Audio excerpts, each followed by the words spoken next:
including those who joined from remote. We shall now resume the presentation. And as I was mentioning at the beginning, I will leave a copy of the handouts at the end of the seminar, so anyone who is interested can obviously have access to a copy of what we are presenting today. So we just concluded the specifications of the EDR recorded data, and we can now progress to the next topic, which is the present and the future of EDR. EDR stands for Event Data Recording. So currently the list of variables, the set of variables that EDR records is somewhat limited. We had overall, I believe, less than 20 variables, and there obviously is more that could be done and perhaps will be done in future. So for the time being, EDR is a monitoring system, as we mentioned earlier, which produces data that are currently being used by law enforcement, by insurance companies, and potentially they could also be used by first responders, which is not happening at present, but it might at some point in the future. So this is the current status, and building on this, we can look at potential foreseeable further development of the EDR. The first idea that comes to mind is that data produced by EDR systems could be used as an input to simulators to produce a visual reconstruction of crash dynamics. The potential implications of this are intuitive. A visual form of reconstruction is invaluable, especially given that simulators work on data. So what they produce is a reconstruction of data, meaning it's a reconstruction of facts. There is no observer bias. There is no bias of any kind. It's just pure, sheer reproduction of what happened. Simulators could use environmental data coming from infrastructural monitoring or other sources that are yet to be defined, and could also use data from EDRs from other vehicles. Okay, so this is a concept that brings us to one of the topics we will be covering later today, which is the concept of network integration. Integration means sharing of resources and the exchange of information. So this is one example of how information exchange could be very powerful. Simulators could use data from multiple vehicles to enhance their reconstruction of crash dynamics. And obviously, this visual reconstruction could be very useful for law enforcement, for court judges, for insurance companies to settle insurance claims, of course. And so this is the scheme that we can anticipate today. Potential extensions of EDR data. What can we add to the state, to the current state? Well, we could add variables related to the vehicle or to the environment. For instance, we could add tire pressure, headlight status, whether headlights are on or off. Is the person driving in the dark, or are the vehicle's headlights on? External lights, external temperature, light intensity inside the vehicle, and potentially the presence of smoke or fumes inside the vehicles. These are all examples of valuable information that we might be interested in adding. We can also add information related to the driver status. Are both hands on the steering wheel at the time of the crash? Were eyes open? Were eyes on the road? And what about the driver's heart rate, for instance? What about the body motion on the seat prior to the collision? So these are all examples of possible variables of interest. Taken together, these two enhancements would bring us to a an increased capability and enhanced traffic incident liability assessment, and will also assist first responders on site to determine what happened.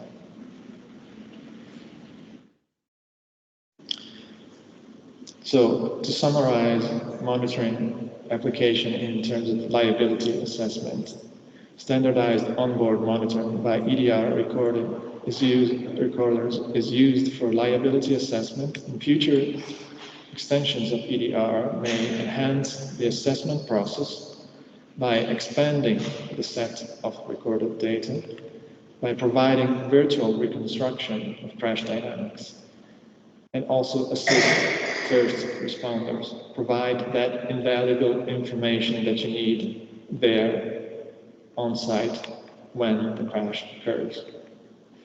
And also provide data for epidemiological studies, which we'll be describing in a moment. Provide data for epidemiological studies that will enhance safety measures. So these are all potential improvements that we can envisage today. Next. Yes? Yeah, in terms of driver status, that yes. is not there. So it's not like how can we now detect if their eyes are open or if they're what about their partner? Yes. This is the potential we can envisage today based on existing technologies. Okay, so technologies to measure these variables do exist today, but they are not part of the EDR. So the challenge would be to make them part of the EDR. It's not about inventing anything from scratch here, it's about using what is already available. For instance, you were mentioning eyes open or eyes closed. There are devices that have extensively been used for research purposes for the time being, and they have been used for this purpose for, I would say, at least 15 years now, perhaps even longer than that. Okay, so these are devices that you have, that you install inside the vehicle, and they just have a way of using infrared signals to measure the opening and closing of your eyes. So blinking rate, for instance, of your eyes, or whether you close your eyes and you fall asleep, and, or you deviate your sight from the main focus, which is the road ahead. Okay, so all these are possible. This vehicle and environment, we are already trackable, but they're not driver status now. Now, no, the only variable related to the driver is the driver classification in terms of weight. Is this an adult or a child? This is the only information related to the driver that we have today. Okay? Okay, so the next topic would be,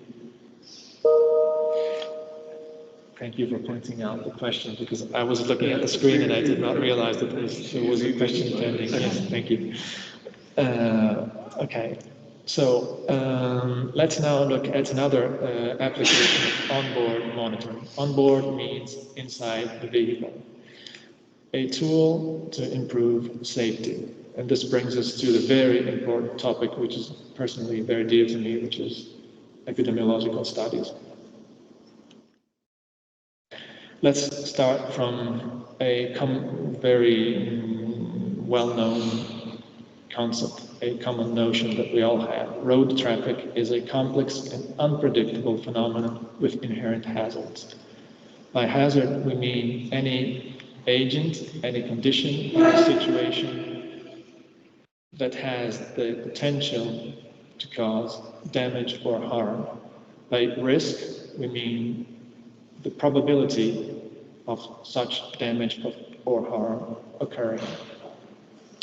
Observational epidemiological studies designed by traffic safety agencies such as the National Highway Traffic Safety Administration, these studies identify hazards and the associated risks, and will also come up with ideas, with proposals, with recommendations for mitigation strategies. Okay, so epidemiological studies, in particular observational epidemiological studies, have this ability to identify hazards and associated risks and how to mitigate these risks. And ultimately, the goal of epidemiological studies is to improve safety. Let's look at what these studies are. In very broad terms, we will not get into the technical detail because that would involve some statistical background, which is beyond the scope of today's seminar. So we will look at a specific type of epidemiological studies. There are many types of epidemiological studies. We will only look at observational epidemiological studies, which consist of two subtypes of studies, descriptive and analytical studies. Descriptive studies collect data through public registers, questionnaires, surveys, and other types of records. For example, the number and the type of crashes, the type of vehicles that were involved in the crash, the age of the driver, and other information. And these studies present the data in an aggregate form, such as tables or charts. And I will show you a few examples, just to get an idea of what this is. Here we have an example of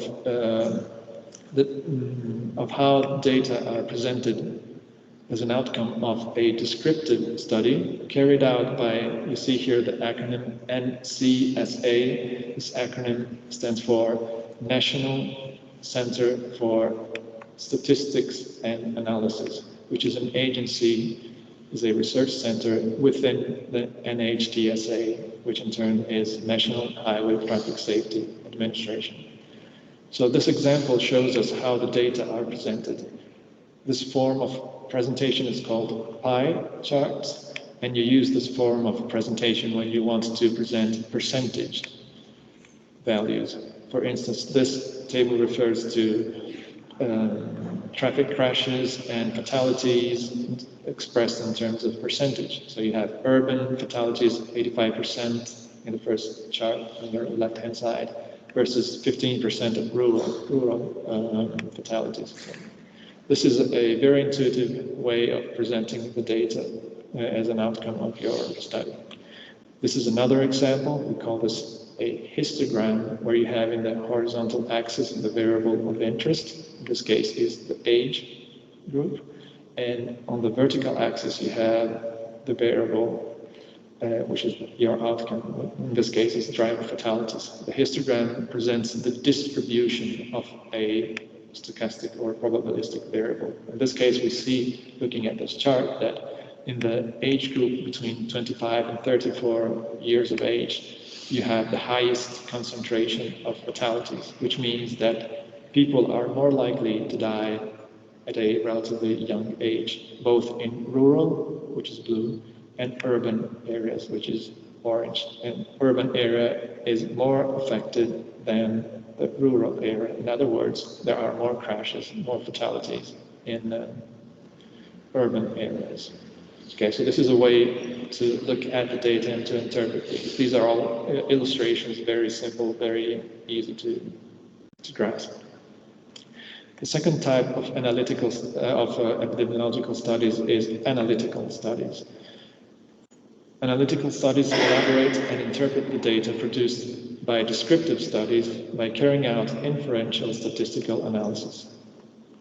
Inferential analysis is one type of statistical analysis which involves complex advanced calculations that generally require a computer. Let us try now and combine all these elements, put them all together in a single scheme. This empty box contains or represents the NCSA, which again is the National Center for Statistics and Analysis, which is an agency of the NHTSA. So we're talking about the US, of course. NHTSA is a federal agency of the Department of Transportation in the United States. What's inside? What does NCSA have and do? Well, NCSA contains a gigantic knowledge base coming from traffic registers, questionnaires, regulations, previous studies, data published in the literature, and other forms. This knowledge base, this very important background, is used to instruct and to design epidemiological studies, which in turn, as we said earlier, consists of descriptive studies and analytical studies. These epidemiological studies look at the fact. They behave like a camera taking a photograph of the situation. So epidemiological studies have an inherent advantage, which is they are based on the evidence. Epidemiological studies are evidence-based, therefore they are unbiased. There is no partisan view, there is no politics involved, there is no vested interest from anybody, just the facts rule. Epidemiological studies produce recommendations or suggestions for mitigation strategies. These mitigation strategies may include monitoring, they do not necessarily include monitoring. If we look at the history of the NHTSA since its establishment in 1970, we have 54 years of history. During these 54 years, we started with recommendations that were of a structural or mechanical type. They referred to seat belts, or headrests, or headlights, or bumpers. So all recommendations that were unrelated to the sophisticated, the advanced technologies that are now available. So monitoring has emerged in recent years. If we look at this 54 years worth of history of the NHTSA, monitoring has only appeared in very recent recommendations, such as those related to the EDR, to the electronic stability control system, or the anti-block system, and etc. The receiver of this recommendation by epidemiological studies is the NHTSA, which then reacts by producing and enacting Federal Motor Vehicle Safety Standards, FMVSS.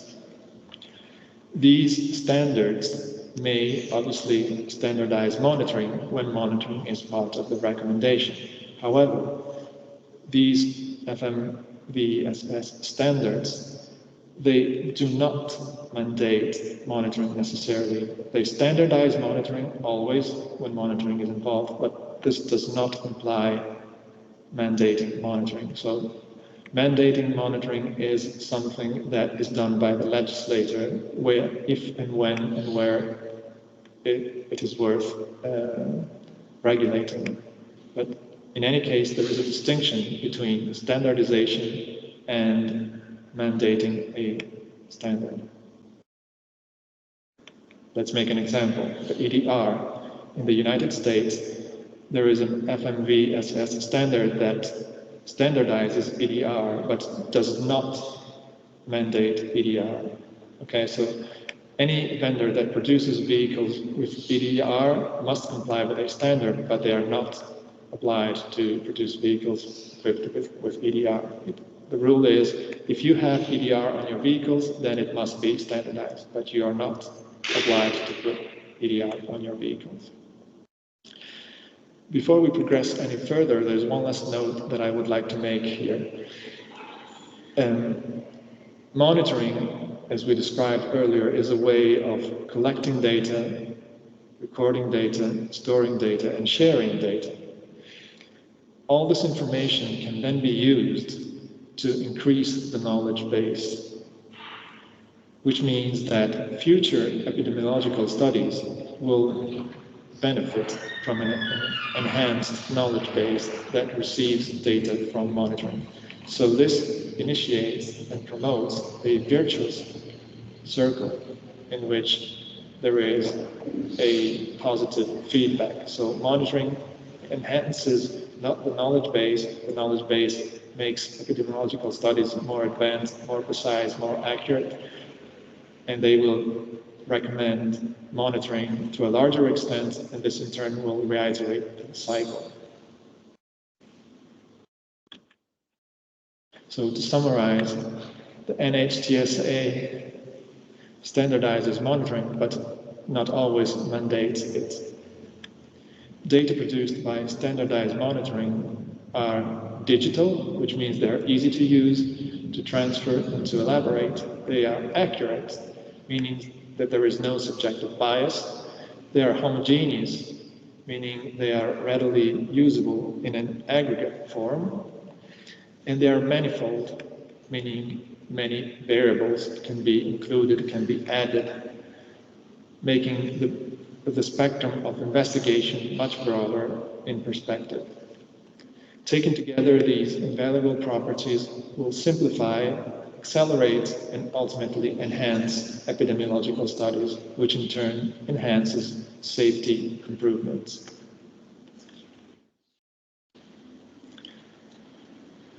We can now move on, unless you have questions, of course, to monitoring as a tool to promote traffic network integration, which is the third of the three fields of application and the last one for today. So monitoring standardization codifies the information that entities produce, store, and share within the traffic network. Any entity that complies with the standard can share the network's resources, which make standardized monitoring a means of integration. Integration, in turn, enhances quality, enjoyability, and safety of transportation. The path towards integrated network of driverless vehicles poses two major challenges now: coordination and planning. Both of these are fundamental aspects of organization. So the overarching topic here is organization. How can we address these challenges of coordination and planning? Do any models exist that we can learn from? And the answer to this question is yes, these models do exist. And in particular, they are models inspired by and currently being used by public health systems. Okay, so we can address the topic of coordination and planning of traffic networks by looking at what happens inside public health systems. Key features of public health systems are complexity and unpredictability. Large network structure, integration, coordination, and planning. These are all requirements that are implemented within any successful public health system. And also standardization and other regulatory interventions.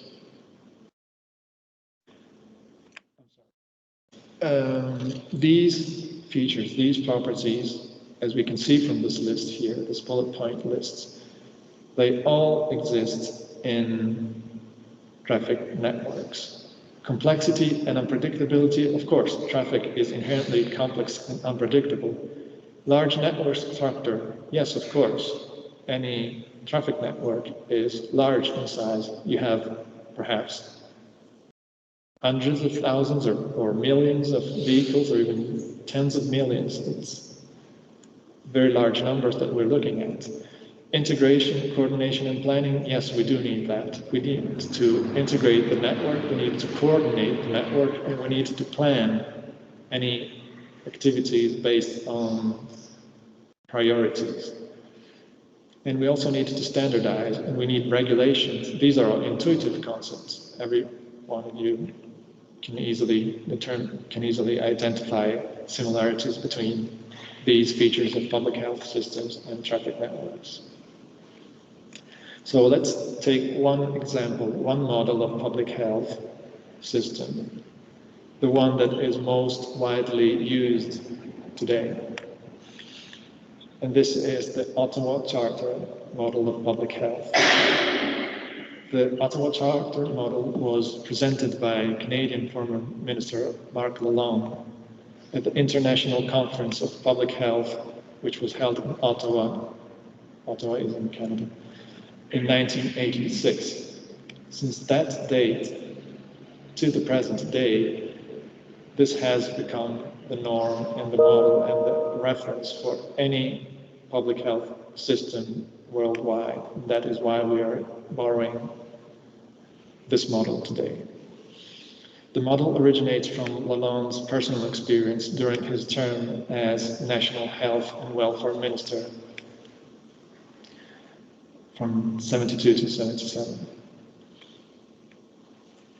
This all starts from an idea that Lalonde presented based on his personal experience, and he explains this idea using a simple story that is the following.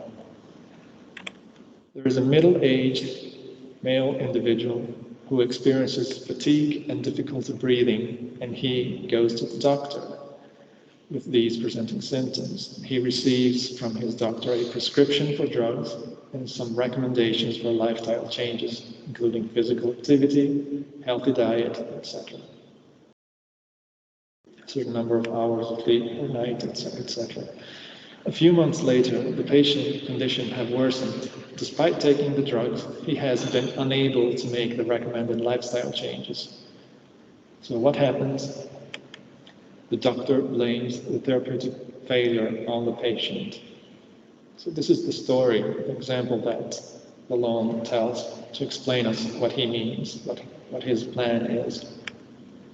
Lalonde's observation is the following, very simple. The doctor did not consider the reasons why his patient was unable to comply with the recommended lifestyle changes. Highlight here is unable. The patient had no choice. The patient works in a factory in which lunch is served in the local canteen with no alternatives due to the short lunch break. This means that the patient has no choice but to eat a poor quality type of food every single day. During rush hours, commuting is very slow, leaving the patient with no time for outdoor activities during the winter season. And given that this happens in Canada, the winter season is essentially most of the year. Okay, so these are the problems that Lalonde highlights in the examples that he makes. Essentially, the point is that the patient has no choice. He cannot abide by the rules. He does not have the tools that he would need to abide by the rules. In other words, it's no use setting rules if patients are unable to abide by those rules. That's a very simple concept. So, to be effective, public health policies must adopt a comprehensive approach in which all parties play their part in a coordinated and planned effort. Based on Lalonde's observation, the Ottawa Charter aims to reorient existing health services, to create a supportive environment, and empower individuals and communities. By empower, we mean give them the tools to then comply with the rules. Okay, it's a very simple concept. How can we achieve these goals? By 3 actions. These are recommended by Lalonde's model. Enable individuals and group activities. Give them the tools to do what they have to do. Mediate conflicting interests from different parties. And advocate for evidence-based priorities. Conflicting interests from different parties and evidence-based priorities are concepts that we can relate to if we think at the analogy between public health systems and traffic networks. But we will detail this further. Look at the Ottawa Charter. This is the logo that was presented at the International Conference in 1986. As you can see, there is, I don't know if you can see my mouse, yes, maybe. Can you see it there? Yeah. Okay, so here we have at the center the three main actions: enable, mediate, and advocate. From these three actions originate these three branches: reorient health services, create a supportive environment, develop personal skills, and strengthen community action. So these are all objectives that originate from the three main actions: enable, mediate, and advocate. Now, starting from this model of public health, we can translate each single item into the traffic network that we're interested in today. So let's start from the main three actions. How can we translate this in our environment of traffic networks? We want to enable advancement in technology, in the quality of transportation and safety. We will advocate evidence-based priorities. And how do we do this? We will use epidemiological studies to drive this process. Epidemiological studies are evidence-based by definition. By conducting these studies, we will identify which priorities actually deserve attention, and we will advocate for these priorities. The third action is mediate. Mediate conflicting interests among parties. What do we mean by this? We mean, for instance, insurance companies have different interests with respect to vendors, vehicles manufacturers, users, legislators. So there are conflicting interests inside or within this huge traffic network. And coordinating the network means that includes or implies the ability to mediate conflicting interests. So these three actions, enable, advocate, and mediate, are the three founding pillars of coordination and planning, which were the two main challenges that we mentioned earlier, the two main challenges of organization. So here we see that by borrowing the model from public health systems, we can understand how to proceed and how to organize, how to coordinate, and how to plan activities. We plan activities based on evidence-based priorities. Now, given that we have clarified the three main actions, let us look at three goals originating from these three main actions. One goal is empowerment. Empowerment means give people the tool to do what they are required to do. Education and training on accessing resources of the traffic network. This is one example. Another example of empowerment is mobility options for individuals with disabilities. Another example is what we were mentioning earlier, decouple user from vendor, which expands the market and favors accessibility of products for users. Supportive environment. What can we translate this to in terms of traffic networks? Supportive environment means to improve safety and the quality of transportation based on recommendations coming from epidemiological studies. Another example is to reduce commuting time through monitoring-based rerouting of traffic. Rerouting means redirect traffic according to dynamic changes in traffic, such as during the rush hours, for instance. Take an alternative route when one is busy. The last action is services reorientation. For instance, insurance plans or car maintenance or service plans based on data from onboard monitoring. Another example would be public transportation and traffic rerouting based on traffic data. So as we can see, the organizational model from public health systems can be replicated, at least in principle, and translated for traffic network management, for the organization, for the coordination, and for the planning of activities within traffic networks. So in conclusion, monitoring plays an important role in the rapidly evolving path towards integrated traffic networks of highly automated vehicles. Monitoring application spans three main areas which we have covered today. Liability, in which we have seen the role that event data recorders play at present and the future development potential that these tools have.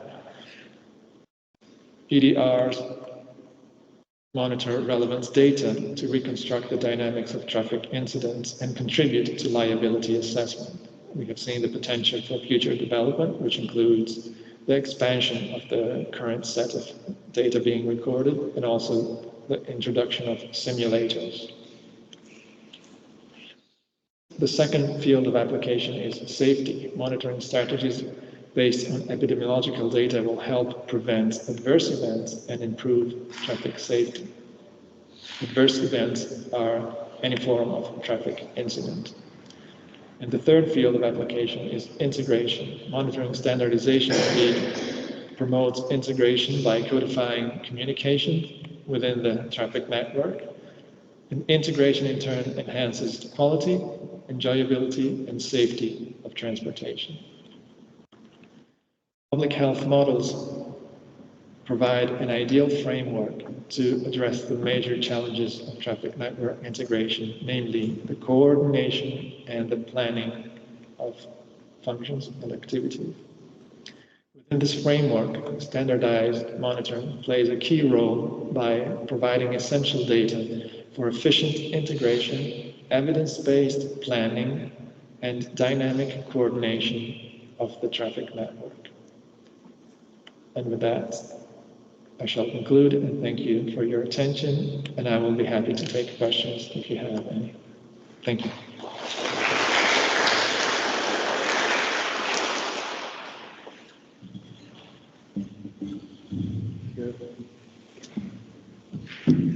Thank you very much for this lesson, which I have found plenty of interesting things to discuss in the legal perspective. But before this, I want to leave to you the word, and so if you have any doubt or curiosity, you are free to intervene from the class or from the virtual class.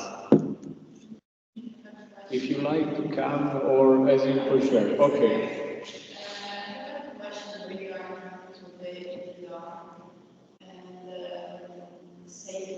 Driver steps and the safety measures. Because as for right now, which is the development that they make is between ways, so in the key or outdoor. Yes.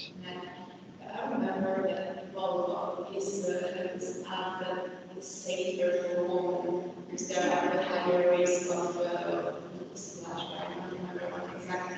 But is it like a scam or it's actually something that they can measure or at this point? That's really. Well,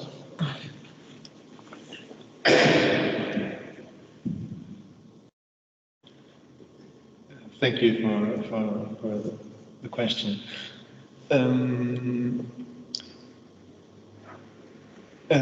Let's see. As we were mentioning at the beginning, standardizing a form of monitoring does not hamper the progress of research and development. So any vendor can comply with a standard and still do carry out research and development for further development. And if any new technology becomes available, then that technology itself can become subject to standardization at some point in the future. So what we have today does not limit the development for the future. So the fact that the current implementation of the EDR only distinguishes based on the subject's weight between adult and child does not imply that this is the only option that we will have forever. This is what we have today, but it may very well, and hopefully it will change tomorrow. So it is not a contradiction, the fact that the current implementation of the EDR only distinguishes between these two parameters. While at the same time there are manufacturers that are carrying on their personal research for further development, so there's no contradiction there. So it does not surprise me that Volvo or other companies or other vendors, manufacturers are developing this further in their own labs. It's no surprise. So I am personally not aware of the specific application that you're mentioning, but again, that I don't find surprising because there are many parameters that can be measured. And if you're considering, I believe you said pregnant woman or just woman in general? Just woman in general? Well, I would probably find it a bit challenging to distinguish between male subject and female subject on the either driver or passenger seat. That obviously does not. I would find it difficult to. I'm trying to think. I'm brainstorming as I speak to you how to do that. There are also some perhaps. You know, AI today, artificial intelligence today can do all sorts of algorithmic elaboration of the traits of the face, the distance between the eyes, the size of the nose, the vertical dimension of the upper third, middle third, and lower third of the face, and also some aspect ratio between the distance between the two cheeks and the distance between chin and top of your head, and there's a ratio you can calculate, and based on that you can determine whether this is more likely to be a female subject or a male subject, etc. So there's plenty of options that you have there. I am personally not aware of any definitive solution that exists as of today, but you know, we can be hopeful for the future. But there are also legal concerns in this aspect, because if you want to make this distinction, you need to first of all be able to guarantee that what you're ultimately determine is accurate. So if you say I have an algorithm to determine whether this individual is a male subject or a female subject, the first thing you want to make sure is that your determination is accurate. You don't want to say this is a male when it's a female or the other way around, because you will get into trouble if you do that. And on top of that, there may be legal implications also in the fact that this is part of the individual's privacy. You should not be able to determine who's in the seat next to the driver, because, you know, photographs and this type of identifications may be challenging from a legal perspective. Yes? I asked the question. I'm really interested in the relation between the voucher or health and how we can apply to learn about to monitor and promote medical information. I want to know how this connection happens. Is it part of the research specifically, or is it something that everybody uses in the field? How connection between the overall system and the coordinated network and traffic? How can it happen?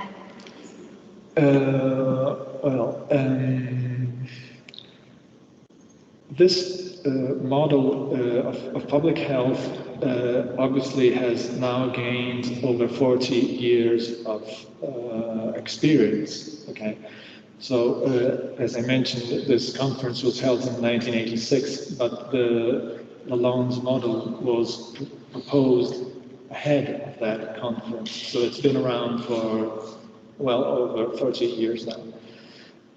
And every time you think of ways to manage large communities such as a traffic network, you want to look at what's already out there, who has experience that you can learn from, because these models public health models or any public models essentially prove their validity through experience. If they can survive, they have value. If they can't survive, you already have the answer. Okay? So the fact that they have survived and they have proven efficient gives you an idea of how valuable they are. So they exert a sort of magnetic attraction for anyone who is interested in developing this form of organization. You just happen to look at what's out there already. So there is a broad interest for any form of model. What I presented here today basically comes from my personal experience as a medical student, but you know, there may be different approaches, but they all have similarities, one way or the other. If you look carefully and you study different proposals from different groups, you will ultimately find that there are commonalities among them.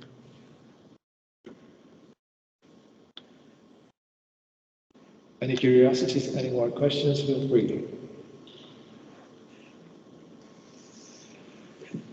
In the meantime, just 2 or 3 things very interesting. The first one, which I want to deepen again, is the value of standardization, because we always look at this as something which is not good for law, but as we have heard a few minutes ago, it's fundamental in order to make efficient our system, economically speaking, but also in your perspective. Because today we cannot use any technical concept without an idea of standardization. So this is very important because stress our attention on what standardization means for us, even if we instinctively and traditionally refuse this kind of approach in the world of law, which is now the most modern and I think important way to look at the law now,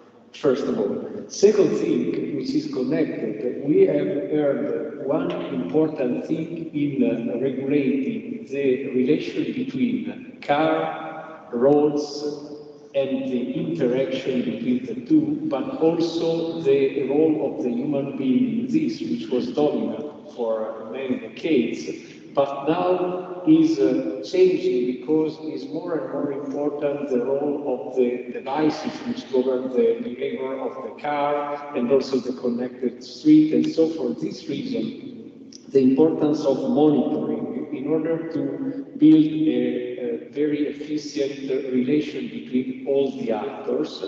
And also, this is very interesting because a few weeks ago, we did discuss on the United Nations the problem of the protection of the weaker user of the road. And there is a paradox, because they are protected by the rule on the one hand, but on the other hand, they are not put in the position to do their best in order to exploit the protection they have from the law. So this is important because the lesson stressed the point of view which make very, very important the cooperation between all the components of the system. And so to put the person, in this case the pedestrian or the cyclist, which is in theory protected by the law, in the position to understand at best this law and do at best his part in order to make this law work properly. And so this is also an important thing. And also I was extremely impressed by the Ottawa Card, because it was drafted in 1986. And it is impressive because the approach of this card is a sort of anteliteral intuition of what you are studying now when you do study the impact of the Agenda 2030 on the legal system. As you know, the Agenda 2030 of the Sustainable Development Goals also stress on the number 3 the problem of the human protection, of the human health protection, and also lead us toward a comprehensive, holistic approach in which the person is well protected if the environment which surrounds the person is designed in order to do it. And so it's impressive how this card was a sort of antelitteram anticipation of what we are studying now, exactly 40 years after. And this is impressive because this car was developed in a physician environment. So it was developed by persons who were studying medicine, so far from the world of the law. And now we use this approach for the world of the cars, of the law, of everything is connected with the human well-being, and so with the objective 3 of the agenda of 2030. So this is very impressive because it looks, shows us how important was at that time to be open in an interdisciplinary approach to your subject.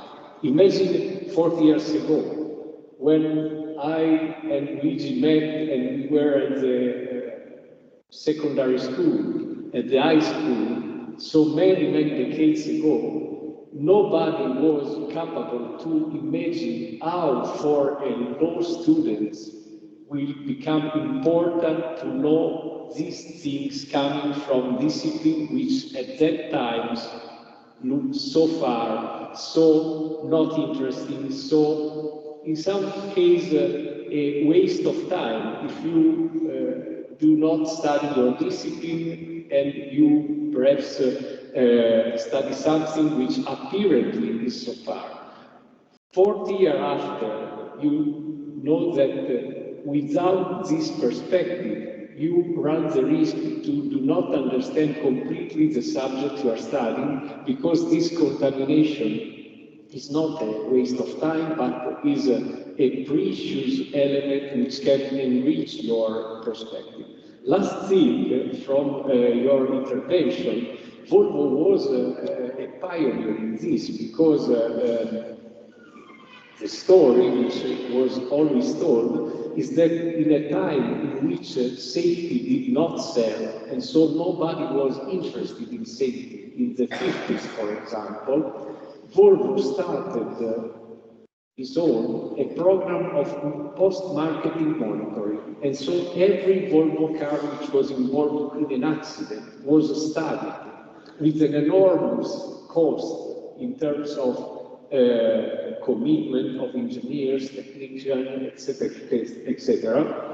But this allowed Volvo to build a database which was extremely precious, because when the law became interested in ruling safety, and so when the National Agency on Traffic and Highway Safety did born in 1966, the Volvo was got as a benchmark of safety and used in order to draft the legal standard of safety. So this is again an example of antelitteram, we can say, monitoring in an era in which nobody was interested in this problem, and how the private industry can help the legislator sometimes if do something which at that time was not named in this way, but it is a sort of social responsible, corporate social responsibility which was made antelitteram again, because at that time nobody knows what was this expression. So thank you very much again, and if you want to add something or if you want to ask something, every question is welcome.